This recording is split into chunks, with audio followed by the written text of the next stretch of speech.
그래도 간단하게 짚어보긴 해야겠죠. 간밤에 나왔던 CPI 내용들, 전체적인 세부 내용들을 쭉 보면은 분명히 안 좋은 부분도 있는데 시장은 좋은 부분만 계속해서 선택을 해서 좀 편식을 하지 않나라는 생각이 듭니다. 어저께 CPI 발표 내용 그리고 시장의 반응 보면서 태희 보고서는 어떤 생각했어요? 저는 어제 CPI가 발표가 딱 되자마자 제 이제 채널에 커뮤니티에 글을 써놨습니다. 뭐라고요? 알려진 악재는 악재가 아니다.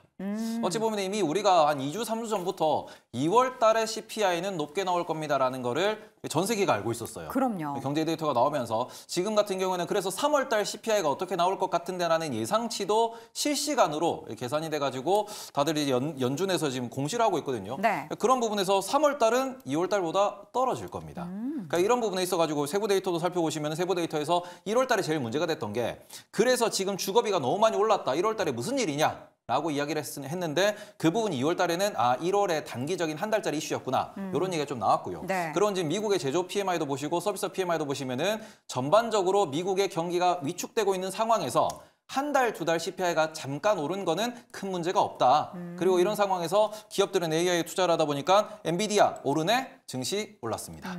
요렇게 좀 보시면 될 것 같아가지고 이게 약간 그쵸 3월 달에도 CPI가 높게 나오고 4월 달에도 CPI가 높게 나와서 이게 인플레가 잡히지 않는다라는 얘기가 나오면 좀 더 문제를 일으킬 수 있겠으나 네. 어제자 기준에서는 이미 예상이 됐던 바고 요 정도까지는 우리가 소화할 수 있다라는 수준으로 넘어갔다라고 보시면 좀 이해가 되실 것 같습니다. 알고 있는 악재는 악재가 아니다. 그럼 이재규 교수님, 앞으로 시장에 대해서는 뭐 미국도 그렇고 우리나라도 그렇고 지금 오늘 우리나라 증시가 장 초반에 2,700선을 돌파를 했잖아요.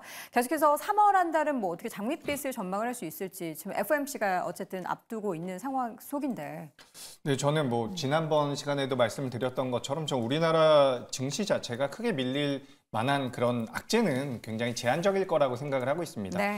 저는 이제 미증시가 굉장히 폭력적인 아주 폭락이 나오지 않는다라고 한다면 우리 시장이 특히 밀릴 가능성은 적다라고 보고 있는 게 지금 시장에 들어오고 있는 수급 자체도 저는 굉장히 양호하다라고 보고 있고요. 우리나라 시가총액 상위군들을 이제 형성하고 있는 기업들 같은 경우도 2024년도에 좋아질 가능성이 굉장히 높다라는 거죠. 그렇기 네. 때문에 저는 주가의 흐름상으로는 밑으로 크게 밀릴 가능성은 굉장히 제한적이라고 보고 있습니다.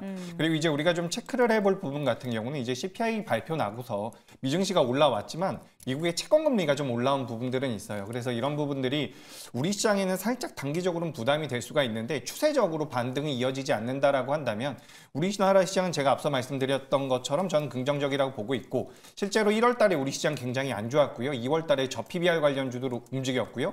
개인 투자자분들이 선호하시는 종목군들은 많이 변동성이 없었거든요. 근데 저는 지금부터는 대형주들이 크게 밀리지 않으면서 개인 투자자분들이 좀 선호하는 종목들도 네. 변동성을 키울 수 있지 않을까 이렇게 보고 있습니다. 네, 자, 두 분의 의견도 좀 듣고 싶습니다. 앞으로의 시장, 그러니까 증시에 대한 전망도 좋고 전략도 좋고 김대중 교수님께서는 일단 반도체 쪽에 있어서 조금 이 시장에 관심이 떨어지면은 시장이 금방 무너질 것 같기도 한데. 전혀 아니죠. 아니에요? 그럼요. 다른 섹터들이 버텨줍니까? 우리 시장은 항상 과거의 흐름들을 보게 되면 반도체가 쉬는 자리에서는 다른 대체 업종의 시장 주도형 종목들이 또 받쳐줍니다.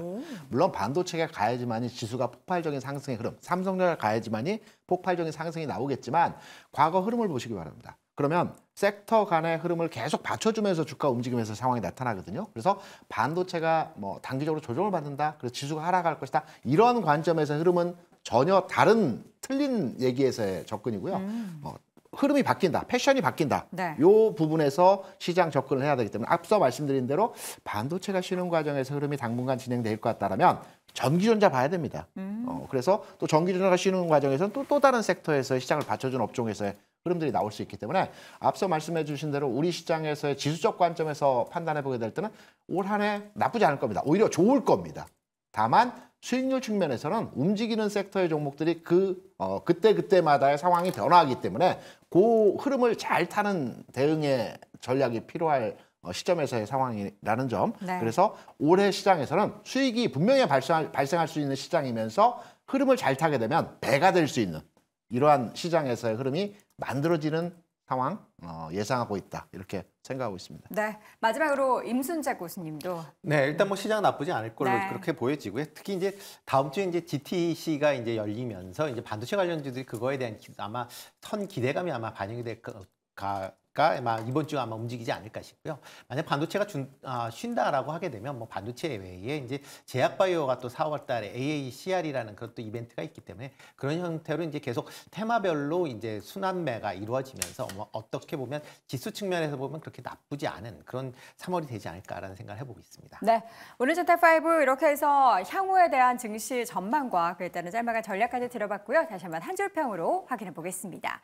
먼저 김대중 고수입니다. 극복 가능한 물가 수준이었고 지표 우려는 일시적이었다. 그리고 임순재 고수는 2월 CPI로 오히려 투자 심리가 안정됐다. 이재규 고수 더디지만 물가 안정이 나타나고 있다. 테이버 고수 알려진 악재는 악재가 아니다라고 의견을 남겼습니다. 자, 이렇게 해서 오늘도 5가지 주제 모두 이야기를 나눠봤습니다. 잠시 이어지는 오늘장 이뉴스 그리고 조범수의 런치박스도 함께해 주시고요. 저희는 마지막으로 다 함께 외치면서 마무리하겠습니다. 오늘장 탑 5!